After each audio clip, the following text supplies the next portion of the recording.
বরিশাল এক ভাই নিয়ে যাচ্ছি বাঙালি নদী দেখাতে। ভাই বলছে বাঙালি নদীতে যাব। বাঙালি নদী কোথায়? আমি বলছি এই যে ওটা চলেন, আমি নিয়ে যাচ্ছি। ভালোই দূর আছে, 5-10 মিনিটের লালতি লাগবে বাঙালি নদীর যাতে।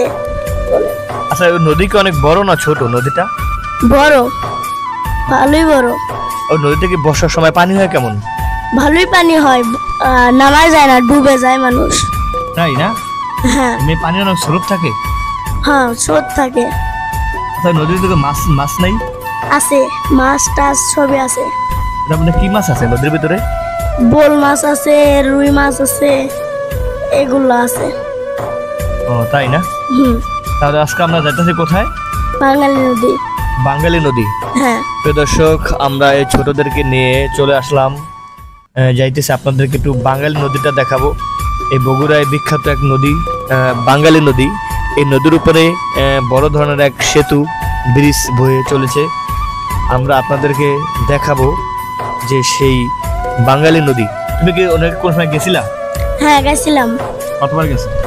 ওই যে কচুরি দেখলেন না, ওই কচুরি দেখবার গেছিলাম। কচুরির উপরে হাঁটা যায়, তারপরে আগুন লাগে দিছে, তো তারপর আর যায় না।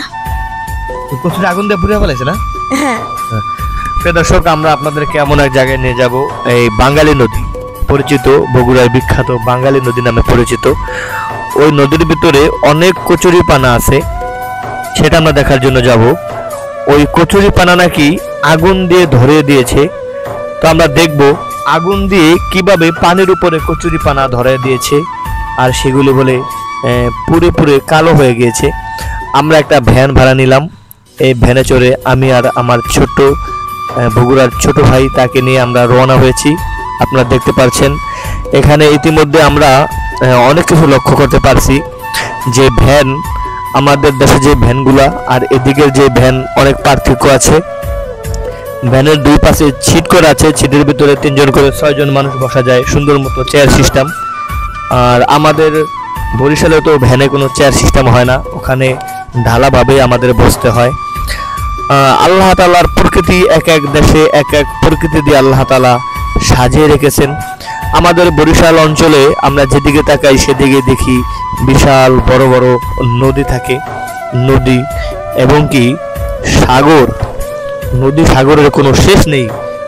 আর বগুড়াতে এসে দেখলাম যে টিলায় টিলায় ঘর, কিছু দূরে দূরে ঘর, মাঝখানে সরু সড়ক চলে বয়েছে, আর মাঝে মাঝে বিশাল বড় ধরনের বিল রয়েছে, যেটাকে আমরা চক বিল বলি।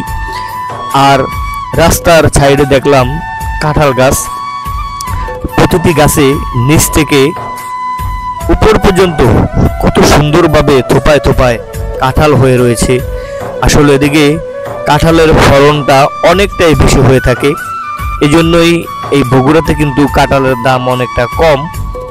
আমাদের দেশের তুলনায় এক একটা কাঁঠাল যে 40-50 টাকায় পাওয়া যায়, এই কাঁঠালটাই আমাদের বরিশালে কাঁঠালটার দাম হয়ে যায় 200-250 টাকা। এত কম দাম। কিন্তু আসলে আমার তো কাঁঠাল খাওয়ানোর তেমন অভ্যাস নেই, এই জন্য কাঁঠাল আসলে খাওয়া হয়নি। যদি কাঁঠাল খাওয়ার বেশি অভ্যাস থাকতো তাহলে আমি প্রতিদিন একটা করে 40 টাকায় কাঁঠাল কিনে পেট ভরে খেতাম, ভাত খেতাম না। প্রিয় দর্শক, আপনারা দেখতে পাচ্ছেন রাস্তার আশেপাশে কিন্তু অনেক কাঁঠাল গাছ রয়েছে, অনেক সুন্দর বড় বড় কাঁঠাল হয়েছে।